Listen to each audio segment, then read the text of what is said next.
you remember that old TV show Friends? I can't believe I'm saying it's old now, but yeah, it's been almost 3 decades since the last episode aired, maybe 2.5 decades. Anyhow, I was just thinking yesterday about the character arcs for Ross and Rachel, their on again, off again relationship. And there's a point where one of the characters, I think it was Joey, who asked Ross point blank in, I believe, season 8. I could be wrong about that because it's been a while since I've seen the show. But Joey asks Ross, why aren't they together? And the question, resonates a little bit with me because I've been asking myself a lot lately, why aren't my books in bookstores? And for the longest time, I've just been like, oh, I can't afford to get them in there right now. And of course, it does cost money, obviously, with, consignment, which I'll talk about in a minute. But I was like, oh, there's not enough room on the shelves. Other people deserve to have their books on shelves too. And yes, they do. They obviously do. Yeah. But in a way, I've been holding myself back. And it's not something that I really should be doing. So, oh, yeah, by the way, thank you for joining Beesler's Book Buds. This is episode number 20. Can you believe it's number 20?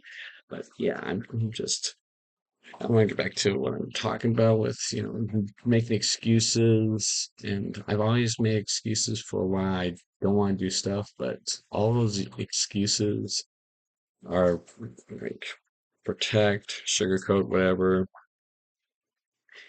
They keep me in the blanket of fear, under the cover of fear, because I it's something that is new, that's something that I haven't done yet, and humans have this knack for avoiding the things that are new and you know unfamiliar to them. So yeah, so that's why I haven't really gotten my books into bookstores yet. I am moving towards that direction, however, because not only have I like filled out an application for consignment, which I can still get rejected, that could happen. But I have befriended somebody who only gets books out of physical brick and mortar bookstores. So, which is for all my author career, ever since I started publishing my first book in the, sorry, my phone just distracted me with an alarm that I forgot to disengage. But getting back to what I'm saying with regards to starting off my career with the first book being published digitally, ebook, and several other books, going the same route. It took me a while to get into print and audiobook, and of course, audiobooks is still digital, so I'm not gonna let that in. But I started, making some print books. But even though made some print books, I still did not get them into bookstores. I just did print on demand, mail the books out to people who wanted them for purchase, which it's getting a little costly with what's going on with delivery services, review. So, excuse me. So, but for the longest time, I have just been so resistant about getting books into bookstores. And like I said, it's costly. I didn't exactly have money, and I didn't really understand what consignment versus wholesale was. So I'm still learning the finer things about that.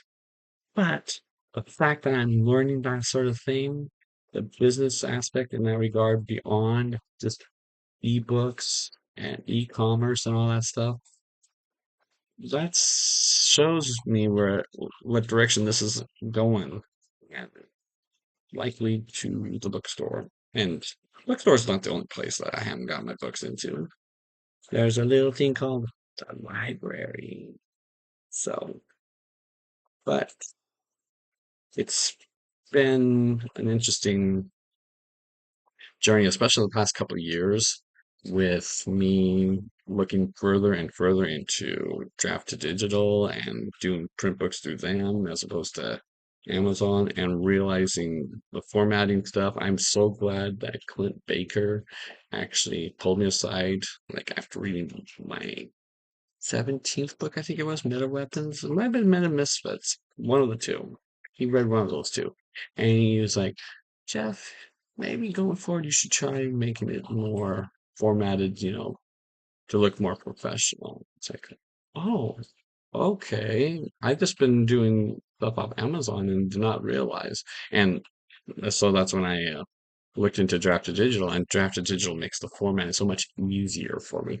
In fact, I don't have to worry about formatting page numbers ever again thanks to Draft to Digital. I mean, Draft to Digital's got other things going on for them, like fees and whatnot, but you know what? I mean, I'm okay paying the fees for $12 to maintain my account if I don't make $100 each year, only for the fact that I don't have to, you know, format page numbers. That alone is worth the $12 for me. So I'm still getting value out of that. So I'm going to stick with Draft to Digital. And not only that, but Draft to Digital is like a way to get my print books like on the Barnes and Noble website. Barnes and Noble also goes through Ingram Spark, and I'm been looking at Ingram Spark. I'm a little bit testing the waters.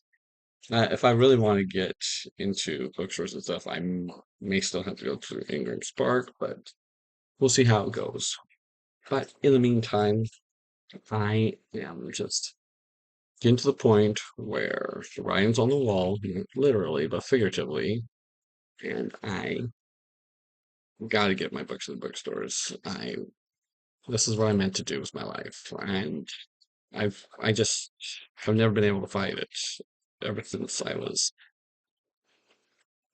11, 12, 13 years old, and you know, as a hyperactive child, and had so many ideas I didn't know what to do with them. And my grandmother told me to write them down on spiral books. And she got me some spiral books, and I started writing stories in them. And not only that, but also my elementary school teachers kept pushing me to young authors conferences in our school districts where I had a whole lot of fun learning, how to make books and all that stuff with, you know, well, of course, these books were like construction, paper mache books and whatnot, but they were such a blast. I really wish I had been able to hold on to some of the stuff that I got back then. But oh well. Anyhow, it's something that I've just never been able to apply. I think, what would my life be like if I had successfully kept my writing a secret from people? And unfortunately for me, that wouldn't have been ever possible because, especially during my high school days, whenever I had a spare moment, I'd whip out the spiral notebook and just write, write, write, and people noticed. So it, I try to envision that alternate reality where nobody knows that I'm a writer and I could just keep my writing to myself and just do that sort of thing, but it's not possible. So, and even now, I'm still, trying to keep my writing out books, or the fear was trying to keep my writing out books, or trying to keep it all to myself. But I can't. I have to share stuff with, the readers who are out there who need like escape, entertainment, inspiration, what have you, from the problems that are going on in the world. They need the commentary with the characters that I write about and their fictionalized settings. We need a whole lot of empathy. So this it's something that's bigger and beyond myself. And I finally come to recognize that. And I just have to stay the course. I'm gonna still, have these days of imposter syndrome versus, I got this in the bag and that sort of thing. But I have always been I am and I always will be a writer. I just who I am. It's what I do. It's what I breathe. I breathe in words. I find inspiration every which way. I, even when I try to take a day off from writing, like I did on Saturday, because I was just like in a non-writing kind of space, I still wound up watching the world around me and getting ideas for stuff to write.